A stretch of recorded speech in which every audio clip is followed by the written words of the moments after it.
अब आते हैं यहाँ पे कि भाषा तथा क्षेत्र। सन 1318 में कबीर अमीर खुसरो ने इस बात पर गौर किया था कि इस देश के हर क्षेत्र की एक अलग भाषा है, जिसमें सिंधी, लाहौरी, कश्मीरी, द्वाल समुद्री, तेलंगानी, गुजरी, मलवारी, गौरी, अवधी, हिंदवी, ये सब अलग अलग क्षेत्र की अलग अलग भाषाएं हैं। अमीर खुसरो ने आगे बतलाया कि इन भाषाओं के विपरीत एक भाषा संस्कृत भी है, जो किसी विशेष क्षेत्र की भाषा नहीं है। यह प्राचीन भाषा है, जिसे केवल ब्राह्मण ही जानते हैं, आम जनता इसको नहीं जानती है। अमीर खुसरो द्वारा उल्लिखित भाषाओं की एक सूची यहाँ पे जो बताया गया है, उसके बारे में यहाँ बताने के लिए कर रहा है कि अमीर खुसरो किन किन भाषाओं को यहाँ पे बताए हैं। तो ये भाषाएं सारी यहाँ पे आपको बतानी है। अब यहाँ पे बात आती है कि सन 700 तक कई क्षेत्रों के अपने अपने भौगोलिक आयाम तय हो चुके थे और उनकी अपनी भाषा तथा सांस्कृतिक विशेषता स्पष्ट हो गई थी। विदेशी शासक राजवंशों से भी जुड़ गए थे। इन राज्यों के बीच काफ़ी टकराहट चलती रहती थी। कभी कभी चोल, खलजी और तुगलक और मुगल जैसे जो राजवंश हैं, वो अनेक क्षेत्रों में फैला एक विशाल जो साम्राज्य है वो खड़ा कर लेते थे। ये साम्राज्य जो है वो समान रूप से स्थिर या सफल नहीं हो पाते थे। अगर हम एग्जाम्पल की बात करें, जैसे जो खिलजी था और मुगल वंश के शासक कितनी अवधि तक यहाँ पे 18वीं सदी में मुगल वंश के पतन के बाद फलस्वरूप क्षेत्रीय राज्य फिर से उभरने लगे। लेकिन वर्षों से जो सर्व क्षेत्रीय साम्राज्य का शासन चल रहा था, उसे क्षेत्रों की प्रकृति में बदल गई। उन पर कई छोटे बड़े राज्यों का शासन चलता रहा था और उन राज्यों की बहुत सी बातें इस उपमहाद्वीप के अधिकतर भाग पर फैले इन क्षेत्रों को विरासत में मिली थी। इन तथ्य का पता हमें उन कई परंपराओं से लगता है जो इन क्षेत्रों में उभरी थी। इन परंपराओं में कुछ एक दूसरे से भिन्न और कुछ एक समान थी, कुछ एक दूसरे से भिन्न थी और कुछ समान थी। ऐसी परंपराएं हमें प्रशासन, अर्थव्यवस्था के प्रबंधन और उच्च संस्कृति और भाषा के संदर्भ में यहाँ पे मिलती हैं।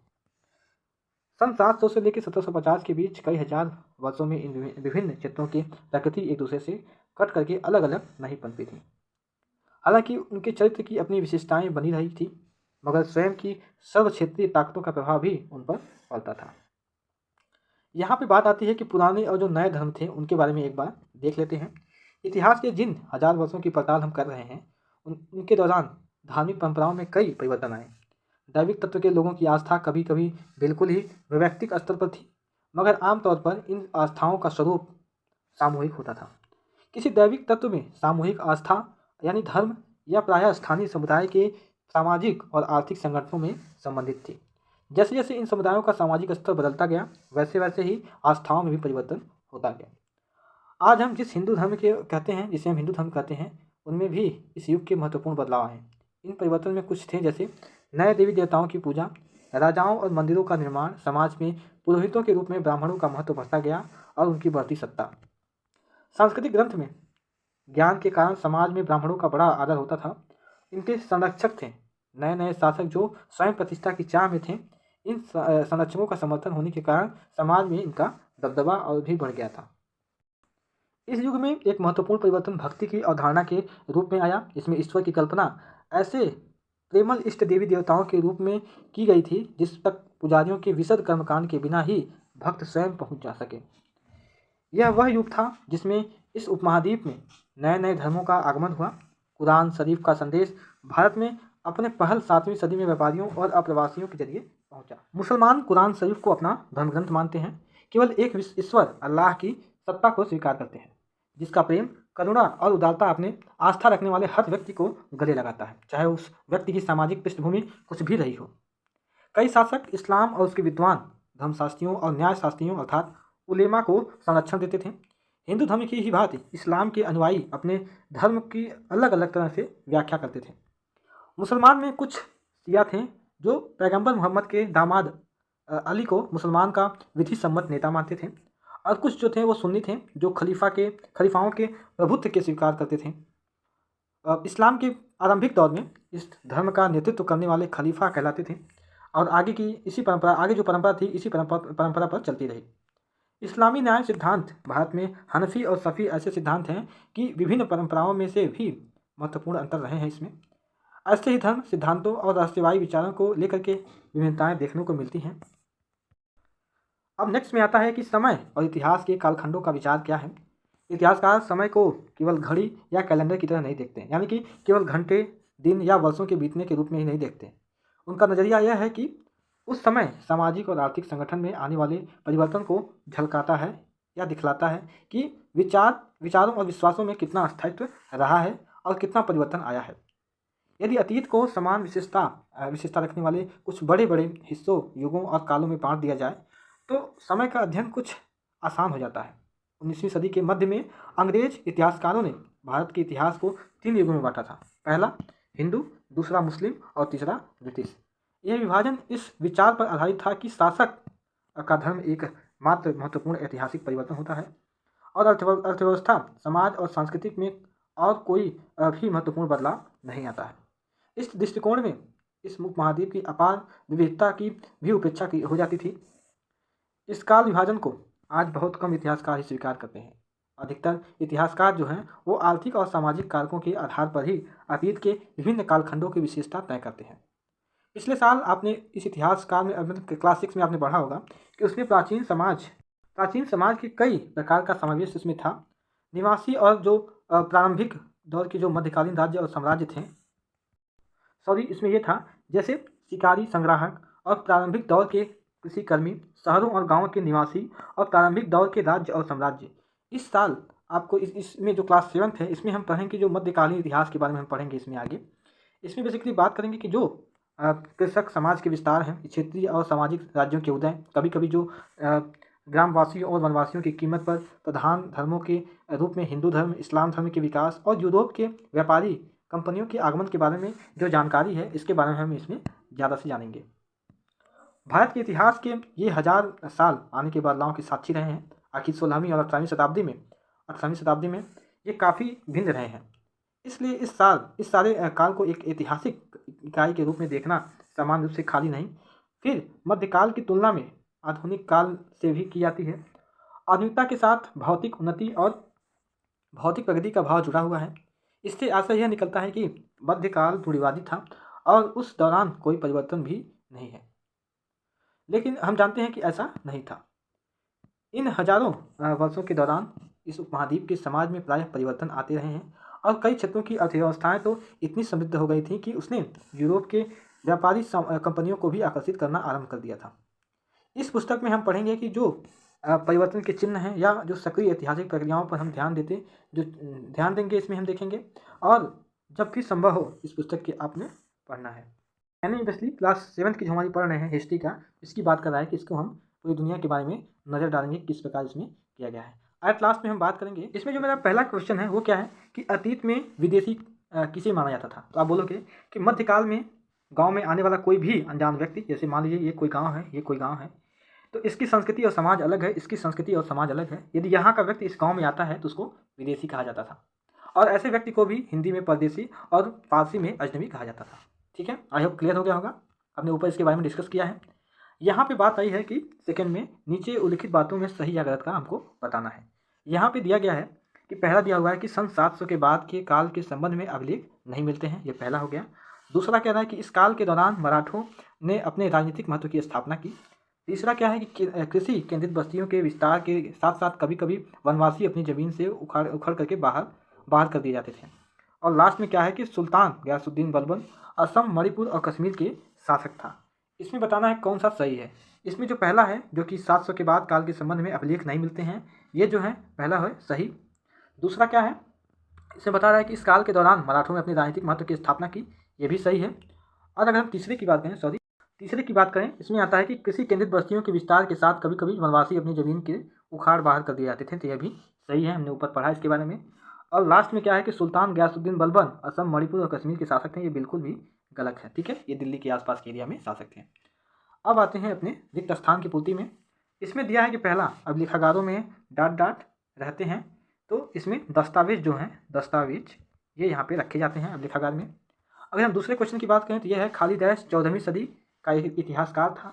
तो आप बोलोगे जो जियाउद्दीन बर्नी था, आपने नाम सुना होगा जियाउद्दीन बर्नी, ये 14वीं सदी का एक इतिहासकार था। यहाँ पे जो मेरा तीसरा क्वेश्चन वो ये कि खालिद और इस उपमहाद्वीप में इस काल के दौरान लाई गई कुछ नई फसलें हैं। इसमें कौन कौन सी फसलें थी? आलू हो गया, मक्का, मिर्च, चाय और कॉफ़ी, ये जो है इस दौरान इस काल में लाई गई नई फसलें थीं। अब यहाँ पे हम आते हैं अपने लॉन्ग क्वेश्चन की तरफ। यहाँ पे बात किया है कि इस काल में कुछ प्रौद्योगिकियाँ परिवर्तन बताइए, यानी जो प्रौद्योगिकी परिवर्तन हुआ है। तो आप बोलोगे कि जैसे 700 से 1750 के बीच 1000 वर्ष बीत गए। इसमें अलग अलग नई प्रकार की प्रौद्योगिकियों का विकास हुआ है, जिसमें हम बात करेंगे। जो पहला था वो क्या, जिसे सिंचाई के लिए हम क्या यूज करते हैं, रहट, ध्यान रखिएगा रहट। और दूसरा क्या होगा, कटाई के लिए चरखी का यूज होने लगा। युद्ध में अग्नियास्त्र का यूज होने लगा। अग्नियास्त्र मतलब ये होता है कि बारूद वाले जो हथियार होते हैं वही बेसिकली होते हैं। तो टेक्नोलॉजी में 3 परिवर्तन आया, हमने बात कर लिया, सिंचाई में और कटाई में और युद्ध में। क्लियर है, सिंचाई में रहट, कटाई में चरखे और युद्ध में ब्रह्मास्त्र, अग्नियास्त्र सॉरी। अब यहाँ जो मेरा 5वां क्वेश्चन है वो क्या है, इस काल के दौरान कुछ मुख्य धार्मिक परिवर्तन की हमको जानकारी दें, ऐसा इसमें बताया गया है। तो जो पहला देंगे हम, 1000 वर्षों के दौरान धार्मिक परंपराओं में कई बड़े परिवर्तन आए हैं। जैसे लोगों में देवी आस्था व्यक्तिगत स्तर पर और सामूहिक स्तर पर था। हिंदू धर्म में नए नए देवी देवताओं की पूजा होने लगी। राजा द्वारा मंदिरों का निर्माण होने लगा। जो उस समय पुरोहित थे उनका महत्व काफ़ी बढ़ गया था, क्योंकि वो ब्राह्मण हुआ करते थे। और इस काल में भक्ति आंदोलन का प्रारंभ हुआ, जो कर्मकांडों के आलोचक थे। इस काल में 7वीं सदी में इस्लाम और 16वीं सदी में ईसाई धर्म का भारत में प्रादुर्भाव हुआ। आई होप आपको क्लियर हो गया होगा इसके बारे में। ठीक है, यहाँ पे बात किया है कि जो यहाँ पे कि पिछली कई शताब्दियों में हिंदुस्तान शब्द का अर्थ कैसे बदला है।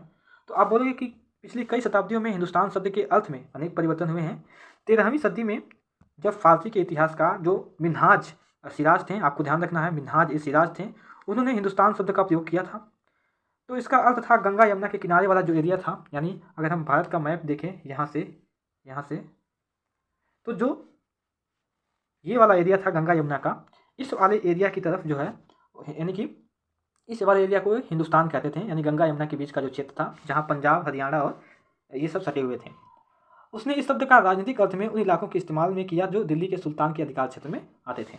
इसके फलस्वरूप हम बात करेंगे कि जो विपरीत 16वीं सदी के आरंभ में बाबर जो था वो हिंदुस्तान शब्द का प्रयोग इस उपमहाद्वीप यानी कि जो अफगानिस्तान का इलाका है उसको भी लेकर के इसका उपयोग करने लगा हिंदुस्तान शब्द का। इसमें पशु पक्षियों यहाँ निवास करने वाली संस्कृति, इनका सबका वर्णन इसमें हुआ। और 14वीं सदी में जो अमीर खुसरो था उसने भी इसका उपयोग किया था। तो अब अगर हम बात करें तो भारत को, यानी आपका जो नाम है वो भारत है, भारत में हमारे जो भौगोलिक और सांस्कृतिक इन सारी चीज़ों को इसमें केंद्रित किया जाता है। क्लियर है, इस तरह हिंदुस्तान शब्द का एक जो अर्थ है वो ऐसे ही बदला। क्लियर है। इसमें जो 7वां क्वेश्चन है इसमें दिया है कि जातियों के मामले में कैसे नियंत्रित किए जाते थे उस समय। तो आप बोलोगे कि जातियाँ स्वयं अपने अपने नियम बनाती थीं, जिससे कि वे अपनी जातियों के सदस्यों के व्यवहार को नियंत्रित कर सकें। इन नियमों का पालन जाति के बड़े बुजुर्गों की एक सभा करवाती थी, जिसे कुछ इलाकों में जाति या पंचायत कहा जाता था। लेकिन जातियों को अपने निवास के गाँवों के जो जहाँ वो निवास करते थे उनके गाँवों के रिवाजों का जो पालन था उनको करना पड़ता था। ठीक है, इस तरह जातियों का था।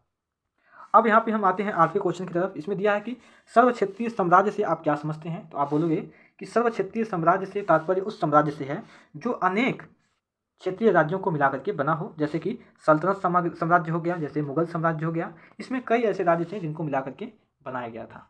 ठीक है, यहाँ पे बात करते हैं कि पांडुलिपियों के उपयोग से इतिहासकारों के सामने कौन कौन सी समस्याएं उत्पन्न हुई। तो आप बोलोगे कि कई समस्याएं उत्पन्न हुई, जैसे कि कई बार पांडुलिपियों की लिखावट को समझने में दिक्कत हुई, पहला हो गया। अगर हम दूसरे की बात करें तो जैसे आज हमें लेखक की मूल पांडुलिपियों की शायद ही कहीं मिलती होंगी। जो मूल पांडुलिपियाँ थी इनकी नई प्रतिलिपि जो मतलब जो नकल होती है, नकल बनाने की, यानी जैसे ये यहाँ पे लिखा गया है पांडुलिपि में, कोई अदर व्यक्ति इसको दोबारा अपने यहाँ पांडुलिपि में लिखता है। तो जो इसका अक्षर है, इस अक्षर को कभी कभी कोई लोग पढ़ नहीं पाते हैं, जैसा कि आप कभी एग्जाम में कभी नकल करते होंगे तो जो दूसरा जिसका आप नकल करते होंगे कोई अक्षर आपको समझ में नहीं आता होगा और उसको आप एज इट उसको ऐसे लिख देते थे जिस तरह से वहाँ पे बना हुआ था। तो ऐसे ही वो लोग अपने जब नई प्रतिलिपि बनाते समय, तो नई प्रतिलिपि बनाते समय लिपिक छोटे मोटे जो फेरबदल थे उसको करते चलते थे। तो इस तरह से उसमें भिन्नता पाई जाने लगी जब दूसरी प्रतिलिपि बनने लगी। ठीक है, और तीसरा क्या हो गया कि इतिहासकार को बाद के लिपियों द्वारा बनाई गई प्रतिलिपि पर भी पूरी तरह से निर्भर रहना पड़ता था। इसलिए इस बात का अंदाज़ा लगाने के लिए कि मूलतः लेखक क्या लिखा होगा, इसके लिए उसको सारी जो प्रतिलिपियाँ थी उनका अध्ययन करना पड़ता था। यानी जो इतिहासकार थे उसको जो है जो सबसे मूल प्रतिलिपि थी उसको पढ़ते थे, उसके बाद से जो लिखा गया था नकल के रूप में उसको पढ़ते थे, फिर पैसे जो लिखा जाता था उसको पढ़ते थे। इस तरह से उनको सारी प्रतिलिपियों को पढ़ना पड़ता था। एक प्रतिलिपि पढ़ करके इस चीज़ का निर्णय लेना उनके लिए काफ़ी कठिनाई उनको पड़ता था। ठीक है, यहाँ पे जो मेरा 10वां क्वेश्चन है वो क्या है, इतिहासकार अतीत को कालों या युगों में कैसे विभाजित करते हैं, क्या इस कार्य में उनके सामने कोई कठिनाई आती है। इसके बारे में हम यही कहेंगे कि अधिकतर इतिहासकार आर्थिक तथा सामाजिक कारकों के आधार पर ही अपने कालखंडों की विशेषताएं तय करते थे और इस आधार पर इतिहासकार को प्राचीन, मध्य और आधुनिक बांटों में बांटा गया है। आपको पता ही है कि प्राचीन, मध्य और आधुनिक इतिहास के बारे में बांटा गया है। और कालक्रम को विभाजित करते समय इतिहासकार के सामने यह समस्या उत्पन्न हुई है कि वे किस महत्वपूर्ण घटना के कालक्रम में हमको डालेंगे, यानी जो घटनाएं हुई रहती हैं किनको हम प्राचीन में डालेंगे, किनको मध्यकालीन में डालेंगे और किनको आधुनिक में डालेंगे। इन सारी चीज़ों का उनको कठिनाई था जो विभाजित करना था। ठीक है, आई होप आपको समझ में आएगा। सारी क्वेश्चन को हमने डिटेल से एनालिसिस कर लिया है। तो इस तरह से ये मेरा जो पहला चैप्टर है ये हमारा समाप्त हुआ। तो आज की वीडियो में बस इतना ही। Thank you very much.